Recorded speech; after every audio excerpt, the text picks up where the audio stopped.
Bismillahirrohmanirrohim. Assalamualaikum warahmatullahi wabarakatuh. Alhamdulillahirrabbilalamin. Wassalatu wassalamu ala asrofil anbiya wal mursalin wa ala alihi wa sahbihi ajmain, amma ba'du. Ahlan wa sahlan wa marhaban bikum ayyuhal ikhwah fi barnamij An-Nahwul Wadih lil marhalatil ibtidaiyah.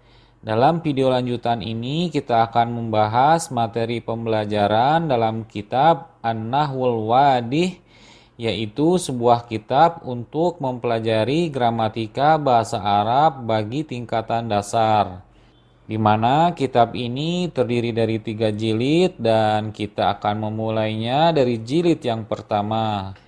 Bagi teman-teman yang belum memiliki kitabnya, teman-teman dapat memesannya di link deskripsi video di bawah dengan mengklik link yang sudah kami sediakan untuk terhubung langsung ke WA admin.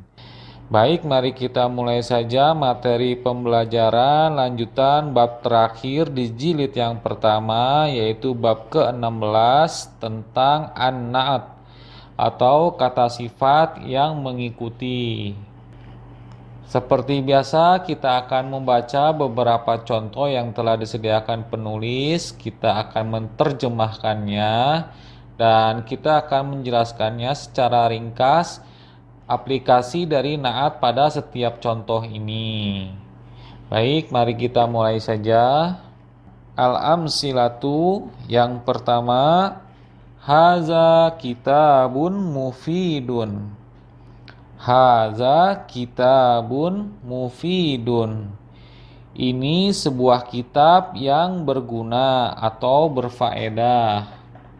Di sini kita melihat kata sifat mufidun yang berkedudukan sebagai na'at mengikuti i'rab kata dari kitabun yang sebagai man'utnya atau yang disifati, di mana kata kitabun merupakan khobar yang dibaca secara marfu, maka kata na'atnya mufidun ikut dibaca secara marfu.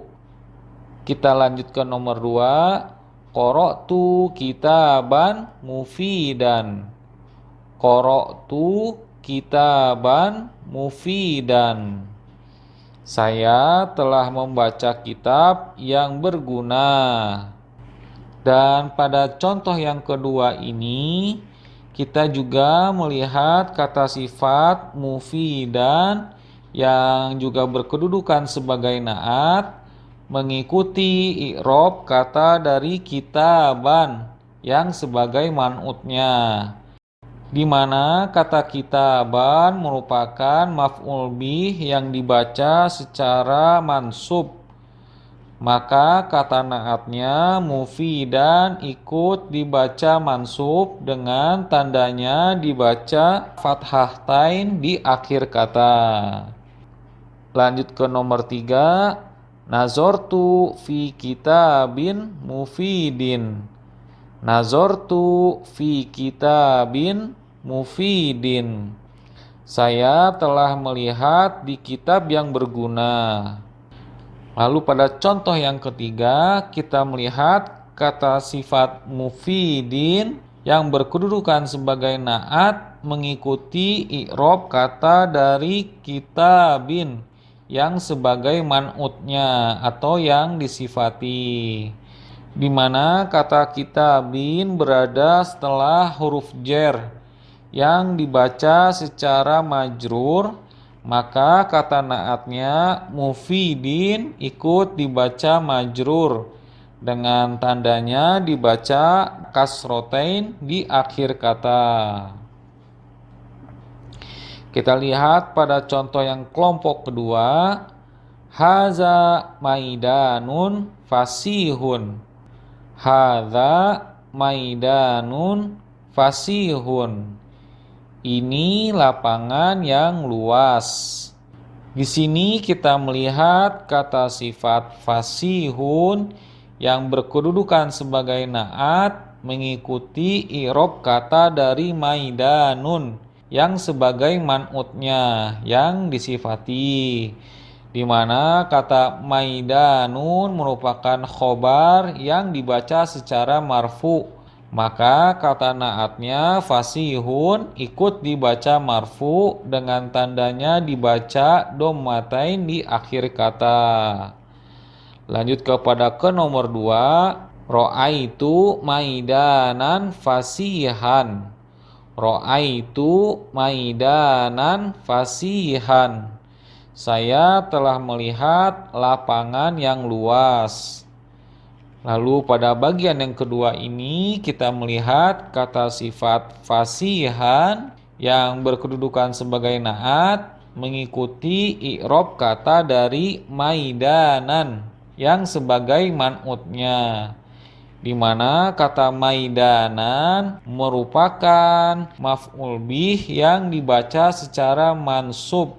Maka kata naatnya fasihan ikut pula dibaca mansub dengan tandanya dibaca fathahtain di akhir kata. Lanjut ke nomor 3, jarortu fi maidanin fasihin. Jarortu fi maidanin fasihin.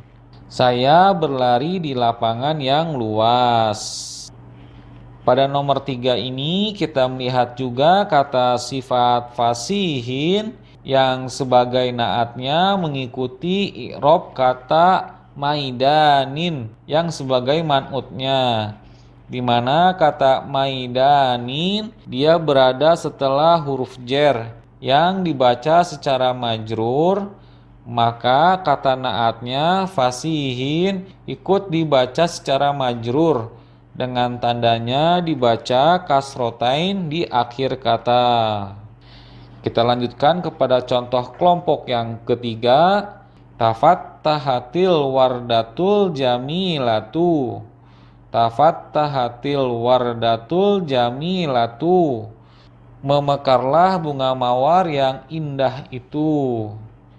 Pada contoh kelompok yang ketiga ini, yang bagian pertama kita melihat kata sifat al-jamilatu yang berkedudukan sebagai naat mengikuti i'rab kata dari al-wardatu yang sebagai man'utnya atau yang disifati, di mana kata al-wardatu merupakan fa'il yang dibaca secara marfu. Maka kata naatnya al-jamilatu ikut dibaca marfu dengan tandanya dibaca domah di akhir kata. Lanjut ke nomor 2-nya, qataftul wardatal jamilata. Qataftul wardatal jamilata. Saya telah memetik bunga mawar yang indah itu. Pada contoh yang kedua ini, kata sifat al-jamilata yang berkedudukan sebagai naat mengikuti i'rab kata dari al-wardata yang sebagai man'utnya, di mana kata al-wardata merupakan maf'ul bih yang dibaca secara mansub. Maka kata naatnya al-jamilata ikut dibaca mansub dengan tandanya dibaca fathah di akhir kata. Terakhir yang contoh ketiganya, nazortu ilal wardatil jamilati. Nazortu ilal wardatil jamilati. Saya melihat ke bunga mawar yang indah itu. Begitu pula dengan yang ketiga ini, kita melihat kata sifat al-jamilati yang berkedudukan sebagai naat mengikuti i'rab kata dari al-wardati yang sebagai man'utnya atau yang disifati, di mana kata al-wardati berada setelah huruf jer yang memajrurkan. Maka kata naatnya dibaca ikut majrur dengan tandanya dibaca kasroh di akhir kata. Dan dari 3 kelompok contoh yang telah kita baca tadi, jika kita perhatikan kembali, pada naat dan man'ut terdapat persamaan tidak hanya pada i'rabnya, tetapi juga terdapat persamaan pada jenis isimnya, apakah itu isim nakiroh ataupun isim ma'rifah.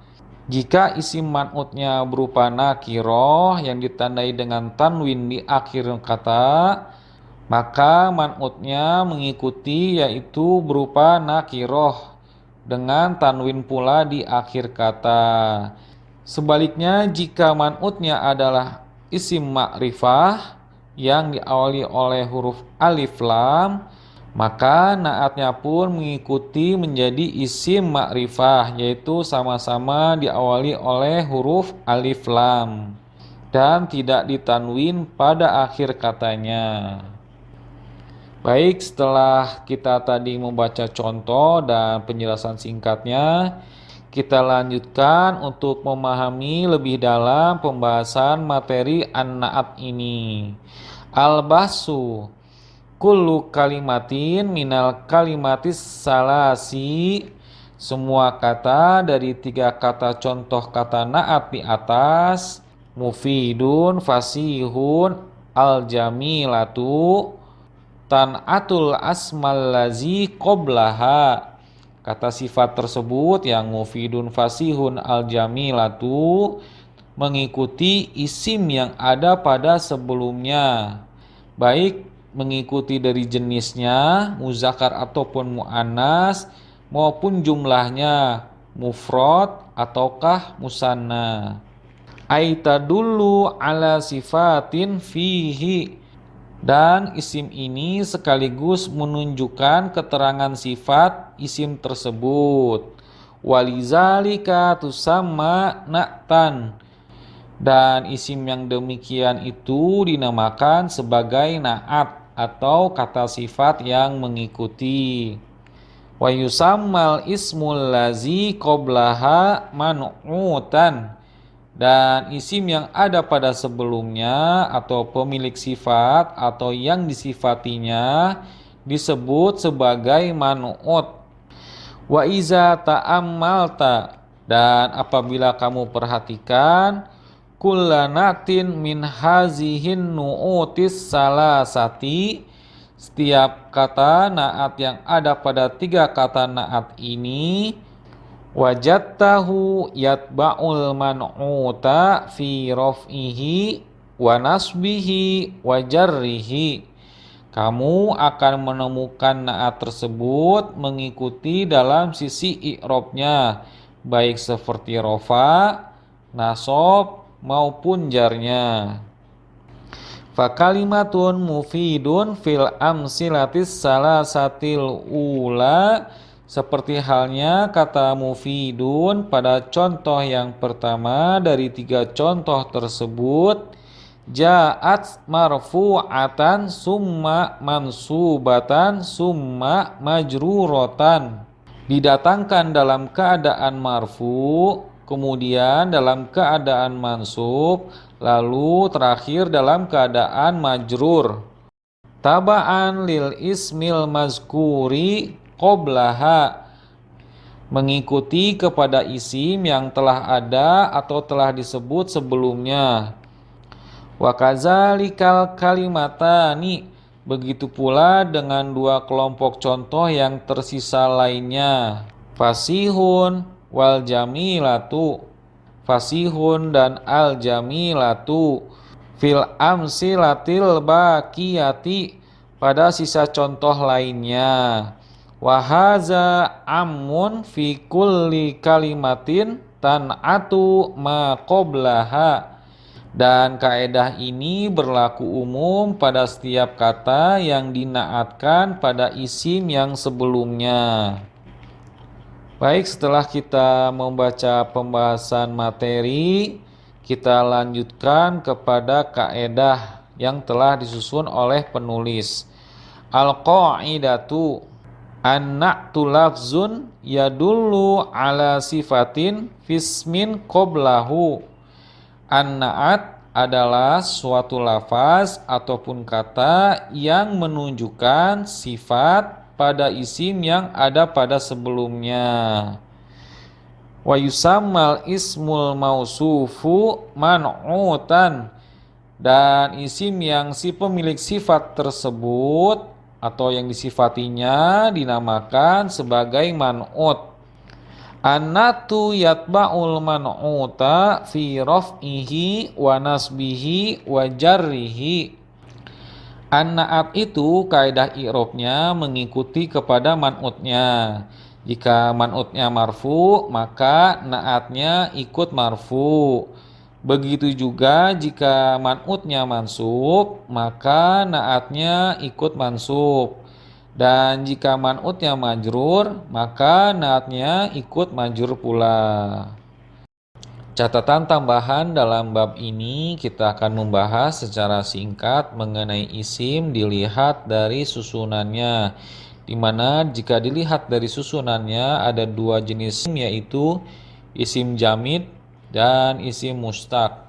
Kita akan membahas memulainya dari isim jamid. Isim jamid yaitu isim yang bentukan katanya tidak disusun dari selainnya. Dan isim jamid ini terdapat dalam dua jenis isim. Yang pertama adalah isim jad.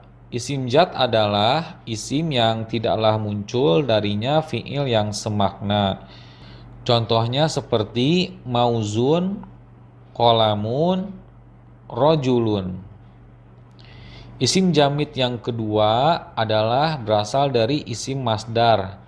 Masdar adalah isim yang hanya diketahui maknanya tetapi tidak kelihatan bendanya, atau istilah kata dalam bahasa Indonesia adalah kata benda abstrak.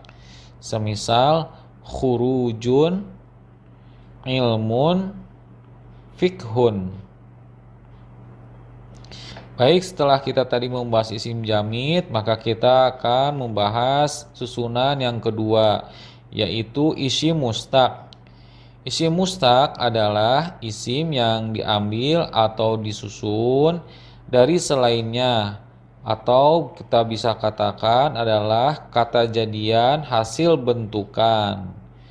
Contoh isim mustaq ini terdapat dalam beberapa jenis isim. Di antaranya adalah isim fa'il.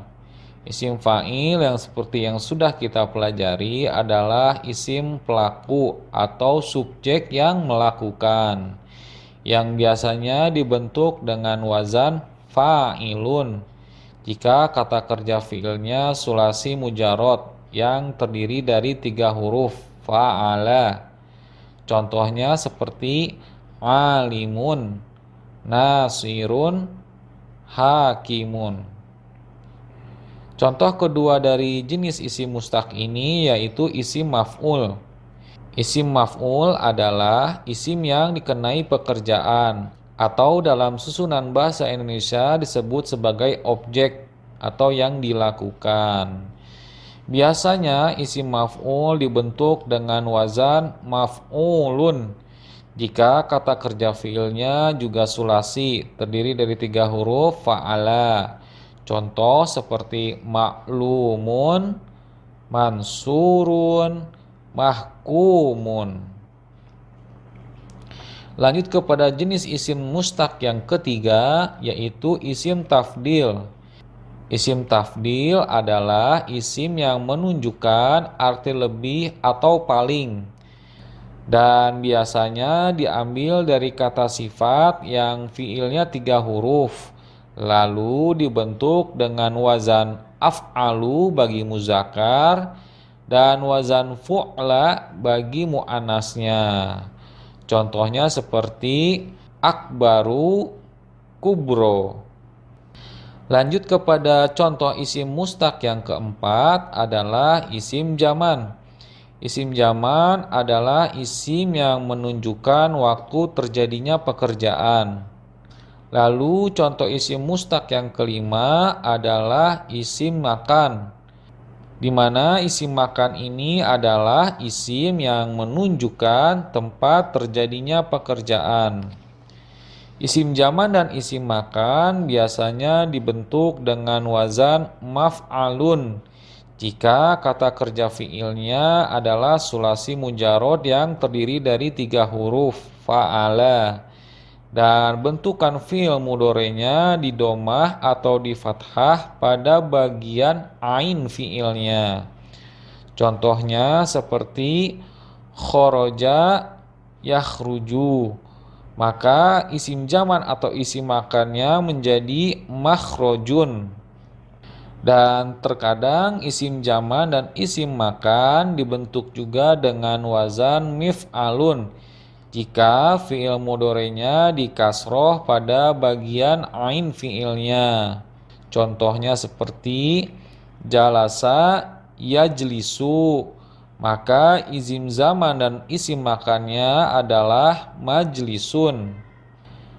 Lanjut ke contoh isim mustaq yang terakhir adalah isim alat. Isim alat ialah isim yang menunjukkan alat pekerjaan dan hanya bisa dibuat dari fi'il sulasi yang 3 huruf fa'ala dan muta'addi membutuhkan kepada objek dengan wazan mif'alun. Contoh katanya seperti minjalun, mibrodun, dan terkadang dengan wazan mif'alun. Contohnya seperti miftahun, misbahun. Baik, itulah catatan tambahan dalam video kita kali ini. Demikianlah materi pembahasan dari kitab An-Nahwul Wadih jilid ke-1 bab ke-16 tentang an-na'at, di mana video ini merupakan pembahasan bab terakhir dari jilid yang pertama. Kami mohon maaf jika dalam penyampaian video ini terjadi kekeliruan ataupun hal-hal yang tidak berkenan. Dan jika ada materi pembahasan yang terlewati, teman-teman bisa melihat video sebelumnya yang ada di daftar playlist video An-Nahwul Wadih pada channel ini. Kami mohon pamit undur diri. Subhanakallah wa bihamdika asyhadu alla ilaha illa anta astaghfiruka wa atubu ilaik. Assalamualaikum warahmatullahi wabarakatuh.